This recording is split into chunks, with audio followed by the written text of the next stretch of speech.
इमानदार, मेहनती र देशभक्तहरूलाई सम्मान गर्दै व्यथिति, भ्रष्टाचार र अन्याय विरुद्ध हाम्रो निगरानी। यो हो टेलिभिजनको समय चक्रमा यहाँलाई हार्दिक स्वागत छ दर्शकवृन्द। म विक्रम श्रेष्ठ। पुरानो बस पार्कबाट छुट्ने हरेक बसबाट पटक्कै पछि 50 रुपैयाँ काठमाडौँ महानगरपालिकाले असुल्दो रहेछ। सामान्य अवस्थामा सयौं बस छुट्दा महानगरको खातामा राम्रै रकम जम्मा हुने गर्दथ्यो। फेरि अहिले सार्वजनिक बस चल्न थालेका छन्, महानगरको आय पनि सुरु भएको छ। यसरी कर असुल गरे बापत महानगरले चाहिँ के सुविधा दिन्छ होला त? सुविधाको कुरा छोडौं, बस पार्कमा थुप्रिएको फोहोर उठाइदिनु पर्यो भन्दै अनुनय विनय गर्नुपर्ने अवस्था छ। सरकारले निषेधाज्ञा खुकुलो बनाउँदै गएको छ। लामो दूरीका सार्वजनिक यातायात पनि सञ्चालन हुन थालेका छन्। तर पुरानो बस पार्क पुगेर हेर्दा स्थिति निकै दयनीय छ।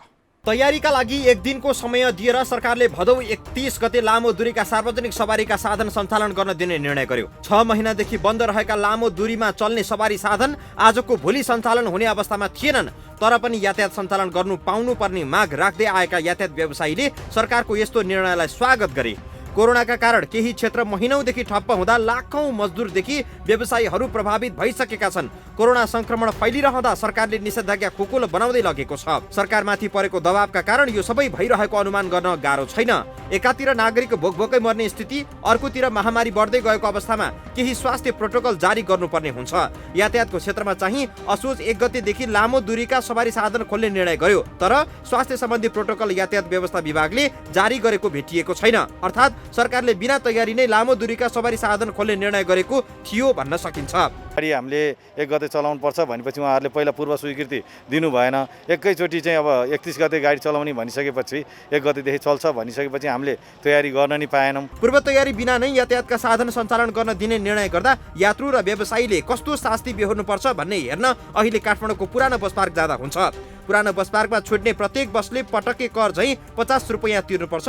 यो रकम महानगरपालिकाले लैजान्छ। कर लिने तर सुविधा केही नदिने भएपछि यातायात मजदुरहरू, यात्रुहरू वाक्क दिक्क हुने नै भए। कोरोनाको यस्तो महामारीमा त सरसफाई, हात धुने व्यवस्था, भौतिक दूरी आदिको प्रबन्ध हुनुपर्ने हो। यहाँ पुरानो बस पार्कबाट निक्लिने गाडीहरूमा 50 रुपैयाँ चाहिँ पर गाडी बराबर लिइँदो रहेछ। तर यो फोहोर व्यवस्थापन गर्ने कुरा, फुटपाथ व्यवस्थापन गर्ने कुरा, सामाजिक दूरीका कुरा अरू कुनै पनि छैन। यहाँ शौचालयको स्थिति देखिहाल्नुभयो। यहाँका यातायात मजदुर यात्रुहरूलाई शौचालय जाने राम्रो व्यवस्था छैन, हात धुने राम्रो व्यवस्था छैन। पुरानो बस पार्क पुगेर हेर्दा त्यस्तो केही पनि देखिएन।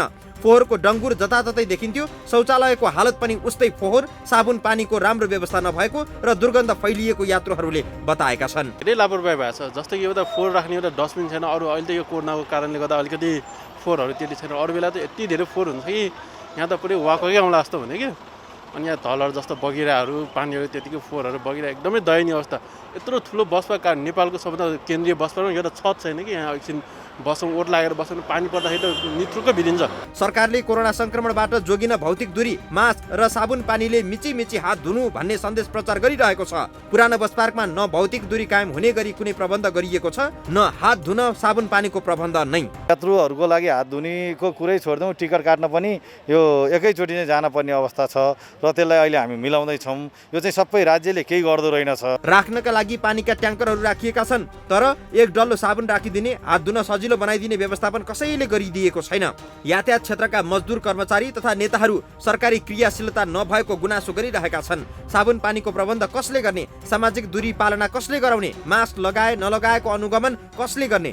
यो काम यातायात व्यवसायीहरूले नै गर्ने हो या सरकारी संयन्त्रले गर्ने? यो अस्पष्टताका कारण पनि अहिले पुरानो बस पार्कमा जसलाई जे गरे ठिक लाग्छ उसले सोही बमोजिम गरिरहेका छन्। लाखौं मजदुर भोकै मर्ने भए भनेर यातायात क्षेत्रमा निषेधाज्ञा क्रमशः खुकुलो बनाउँदै लगियो। तर सावधानीका सामान्य उपाय पनि लागू गर्न र गराउन नसक्ने हो भने खुकुलो निषेधाज्ञाको कसिलो मूल्य चुकाउनु पर्ने हुन सक्छ। लापरवाहीको मूल्य जति पनि चुकाउनु पर्ने हुन्छ। कोरोनाबाट जोगिन कडा अनुशासन पालना गरिरहनु पर्दैन। सरल तर महत्त्वपूर्ण 3 उपाय अपनाउँदा कोरोनाबाट जोगिन सकिन्छ। केही व्यक्तिगत र केही संस्थागत प्रयास हुने हो भने कोरोनाबाट बच्न सकिन्छ। कोरोना संक्रमित भएर चर्को मूल्य चुकाउनुको सट्टा केही सावधानी अपनाउनु नै बुद्धिमानी हो। यसका लागि सार्वजनिक स्थलहरूमा केही पूर्वाधार सरकारी निकायले प्रबन्ध गरिदिनुपर्छ। थप प्रसङ्गसहित आउँछौँ ब्रेकपछि।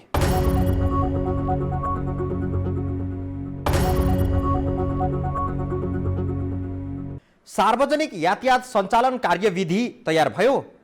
यातायात व्यवस्था विभाग भन्छ तयार भएर पनि लागू नै गरिसकेका छौँ। यस्तो कार्यविधिमा के छ, कसरी कोरोनाबाट जोगिएर सार्वजनिक यातायात सञ्चालन गर्ने, यसबारे कार्यविधिमा के लेखिएको छ र कसरी पालना गरिरहनु भएको छ भनेर यातायात क्षेत्रका व्यक्तिलाई सोद्धा उनीहरू यसबारे बेखबर छन्। कार्यविधि विभागको वेबसाइटमा छैन, सार्वजनिक सूचनाको रूपमा कतै प्रकाशित भएको पनि भेटिन्न। बस चालक, ट्राफिक प्रहरीदेखि सरोकारवालाहरू कसैलाई पनि स्वास्थ्य प्रोटोकल उल्लेख भएको भनिएको कार्यविधि थाहा नै छैन। असोज 1 गतेदेखि लामो दूरीका सवारी साधनहरू सञ्चालन गर्न दिने सरकारले निर्णय गर्यो। लामो दूरीमा कोरोना भाइरसबाट जोगिन कस्तो प्रकृतिको स्वास्थ्य प्रोटोकल जारी भयो त भन्ने विषयमा चाहिँ अन्योलपूर्ण देखिएको छ। यातायात व्यवस्था विभागको दाबी अनुसार यस्तो प्रोटोकल जारी भइसकेको छ, तर भदौ 31 मा लामो दूरीका सार्वजनिक यातायात सञ्चालन गर्न दिने निर्णय भए पनि यता स्वास्थ्य सम्बन्धी कार्यविधि वा हेल्थ प्रोटोकल जारी भएको कतै देखिँदैन।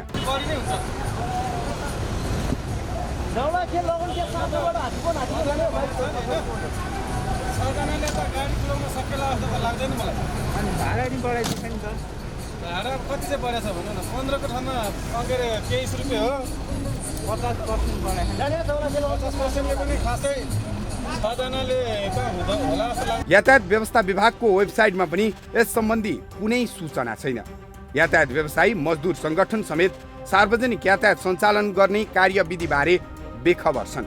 महानगरीय ट्राफिक प्रहरी महाशाखाले पनि अनुगमनका लागि सरकारले कस्तो कार्यविधि बनाउँछ सोही बमोजिम अनुगमन गर्ने वा पालना गर्ने गराउने भनेर पर्खिरहेको छ। भदौ 31 गते भौतिक पूर्वाधार तथा यातायात मन्त्रालयमा मन्त्री वसन्त कुमार नेङमाङसँगै भएको सरकारवालाहरूको छलफलमा यातायात व्यवस्था विभागले यस्तो प्रोटोकल जारी गर्ने समझदारी भएको थियो।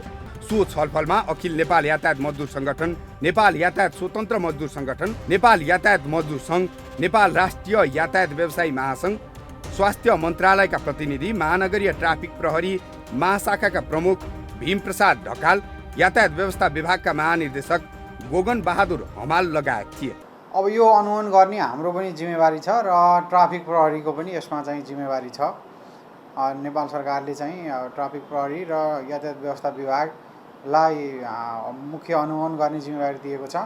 यसको साथसाथै यातायात व्यवसायीहरूले स्वयंमा पनि यसको अनुगमन गर्नु पर्यो र यात्रुहरूले पनि अलिकति जिम्मेवार भएर यो मिलेन, यो गर्नु हुँदैन भनेर आफूले पनि सचेतना अपनाउनु पर्यो र यदि चाहिँ त्यो स्वास्थ्यको जुन मापदण्ड छ त्योभन्दा चाहिँ विरुद्धका कामहरू भएका छन् भने यात्रुहरूले पनि सरकार, ट्राफिक प्रहरी, यातायात व्यवस्था विभाग र समग्रमा नेपाल सरकारलाई चाहिँ सहयोग गर्ने दायित्व हामी सबैको हो। असोज 1 गतेदेखि सार्वजनिक यातायात सञ्चालन गर्ने निर्णय सरकारले भदौ 31 मा लिएको थियो। अर्थात् 1 दिन अघिको सूचनामा यातायात सञ्चालन गर्न व्यवसायीहरू तयार भइसकेका थिएनन्। सरकारले अचानक निर्णय लिँदा यातायात व्यवस्था विभागले पनि स्वास्थ्य सम्बन्धी प्रोटोकल तयार पार्न भ्याएन भन्न सकिन्छ। अहिले त 5 दिन भइसक्दा पनि यस्तो कुनै नियम, कार्यविधि वा प्रोटोकल जारी नभएपछि व्यवसायी, मजदुर लगायत अलमलमा रहेका छन्। विभागले चाहिँ यस सम्बन्धी कार्यविधि जारी भइसकेको दाबी गरेको छ। होइन, यही अस्ति यो जुन सार्वजनिक यातायात खुल्यो त्यति बेला नै अब प्रोटोकल भन्दा नि मापदण्ड एजेबल चाहिँ जुन कोभिडको प्रोटोकल छ, सोसल डिस्टेन्सिङ गर्ने, सेनिटाइजर प्रयोग गर्ने, मास्क लगाउने भन्ने कुरा छ, त्यो जनरल प्रोटोकल भयो। अब यातायात सेवालाई चाहिँ स्पेसिफिकल्ली त्यसलाई चाहिँ सम्बोधन गर्ने गरेर पनि त्यही खालको कुराहरू चाहिँ नेपाल सरकारले निर्णय गरेको छ। त्यही अनुसार चाहिँ यो कार्यान्वयनमा गइरहेको छ। अहिले यातायात व्यवस्था विभागले जारी गरेको कार्यविधि कति बुझेछ, कहिले जारी भएको हो, पहिलेकै कार्यविधिलाई निरन्तरता दिएको हो भने सो सम्बन्धी सूचना कहाँ छ, के पालना गर्ने, कसरी पालना गर्ने भन्ने विषयमा कुनै सूचना, विज्ञप्ति, अडियो वा भिडियो सामग्री के छन् भन्ने कसैलाई पनि जानकारी छैन। तर विभागले पनि कार्यविधिहरू लागू भइसकेको दाबी गरेको छ। त्यही मैले अघि पनि भने तपाईँलाई, त्यही अब यो सेनिटाइजरको प्रयोग गर्नु पर्यो। अब यात्रुहरूलाई चाहिँ जुन डिस्टेन्समा राखेर लैजाने, आधा मात्रै यात्रु राख्ने भन्ने कुरा चाहिँ त्यो गर्नु पर्यो। र टिकट काट्दाखेरि बिहान पनि हाम्रो छलफल भएको थियो। यो टिकट काट्दाखेरि पनि सोसल डिस्टेन्सिङ सहित अलिकति चाहिँ त्यो 2 मिटरको दूरी कायम गरेर मात्रै चाहिँ टिकट बिक्री गर्नु पर्यो। यही नै हो, यो चाहिँ नेपाल सरकारले तोकेको मापदण्ड यही हो। स्वास्थ्यको जुन प्रोटोकल छ त्यसलाई चाहिँ यातायात सेवाका श्रमिकले, यात्रुहरू सबैले पालन गर्ने कुरा हो। सरकारी कार्यविधिको प्रतीक्षा नगरी यातायात सम्बन्ध मजदुरका सङ्गठनहरूले 5 बुँदे अपिल भदौ 31 मै जारी गरेका थिए, जसमा चालक, सहचालक, परिचालक, कर्मचारीले मास्क, पन्जा, फेस सिल्ड, सेनिटाइजर प्रयोग गर्नुपर्ने, सिट क्षमताको 50% मात्रै यात्रु राख्नुपर्ने, यात्रुले यात्रा अवधिभर मास्क लगाउनै पर्ने, भौतिक दूरी कायम राख्नुपर्ने, यातायात मजदुरहरूको अनिवार्य कोरोना बिमा गर्नुपर्ने जस्ता बुँदाहरू समेटेर अपिल जारी गरिएको थियो।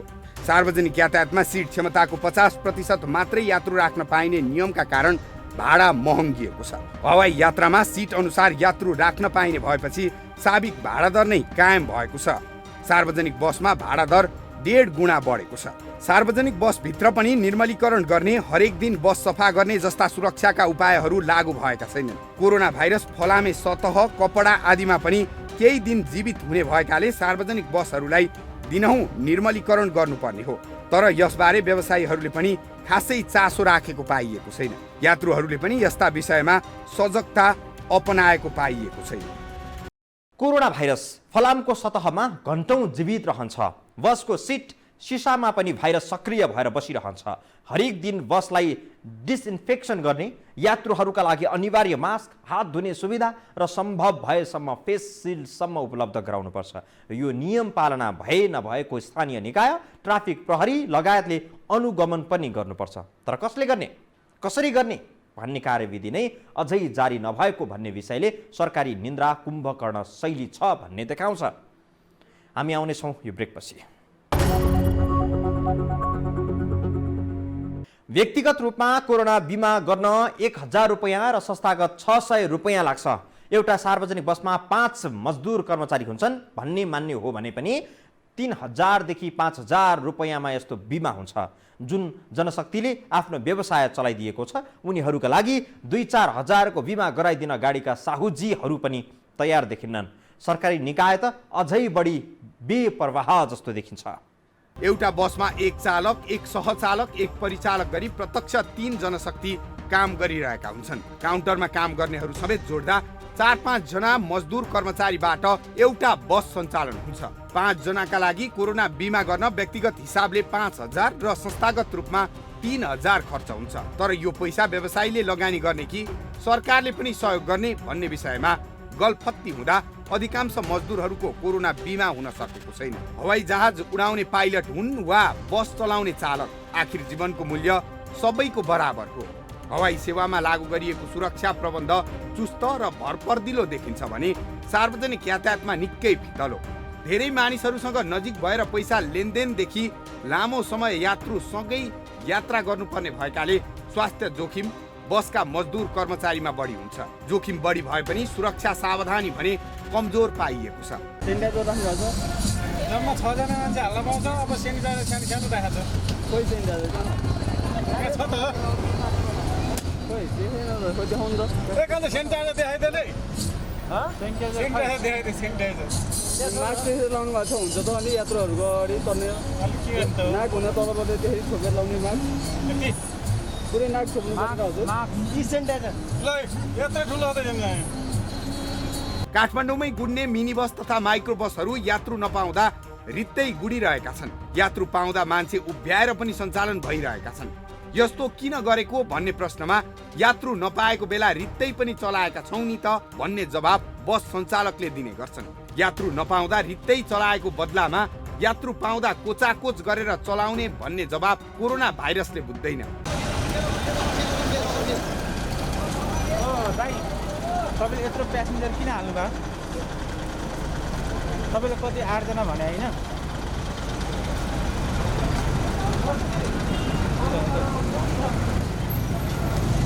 कतिजना हाल्न पाउँछु दाइ? अहिलेको सरकारले कति हाल्नु भनेको छ?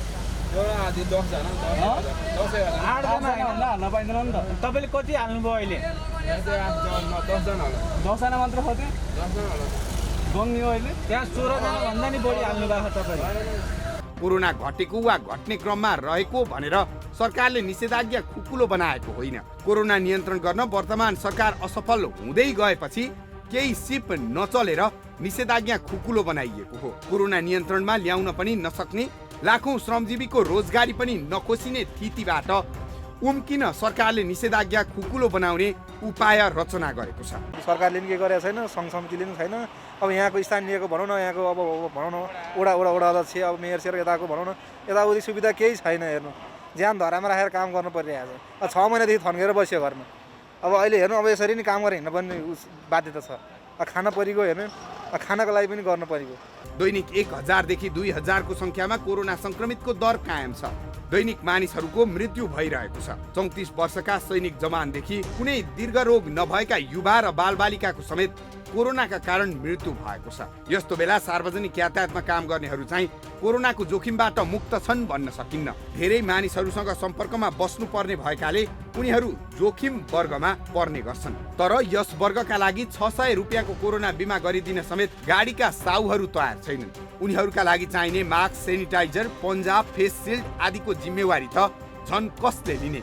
यातायात मजदुर कर्मचारीका लागि बसभित्र मात्रै जोखिम छैन, बस पार्क, बस स्टप, खाना खाने होटल, रेस्टुरेन्ट आदिमा पनि जोखिम उत्तिकै हुन्छ। यस्ता सबै ठाउँहरूमा यात्रु, मजदुर, व्यवसायीहरू स्वयंले सावधानी अपनाउनु पर्ने र यसमा सरकारलाई दोष लगाउन नमिल्ने तर्क गर्नेहरू पनि भेटिएका छन्। जनता आफै सचेत हुनुपर्छ हैन, सर्वसाधारण आफै सचेत हुनुपर्छ। त्यो अब सरकारले यो गर्छ त्यो गर्छ भनेर बस्नु बेकारै हो। सरकारले आएर हाम्रो हात धुइदिने होइन, हात त हामीले नै धुने हो नि। बाहिरी परिदृश्यमा हेर्दा अहिले यस्तो लाग्छ मानौ कोरोना महामारी अन्त्य नै भइसक्यो। स्वास्थ्य मन्त्रालयको दैनिक अपडेटमा स्थिति भयावह देखिन्छ, तर राज्यका बाँकी अङ्गहरू निष्क्रिय जस्तो देखिएका छन्। एउटा अर्थमा भन्ने हो भने कोरोना नियन्त्रण गर्न असक्षम हुँदै गएका कारण सरकारले हात उठाउन थालिसकेको छ। कोरोना परीक्षणको दायरा पनि खुम्च्याउने, विपन्नको मात्रै निशुल्क उपचार गर्ने जस्ता विकल्पमा सरकार प्रवेश गर्न खोजिरहेको छ। कोरोना संक्रमण भएर सरकारी खर्चमा उपचार पाएमा त सामान्य मान्छेले केही राहत पाउला। निजी अस्पतालमा 1 महिना उपचार गर्नु पर्यो भने घर खेत बेच्दा पनि अस्पताललाई बुझाउने पैसा जुट्न गाह्रो छ।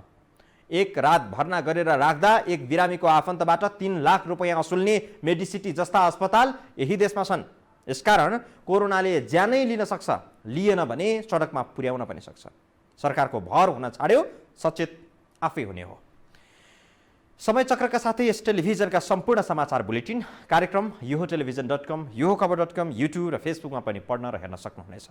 मोबाइलमा योहो टिभी एप डाउनलोड गरी हामीलाई प्रत्यक्ष हेर्न सक्नुहुनेछ। दर्शक, समय चक्रको आजको प्रस्तुति चाहिँ सकियो।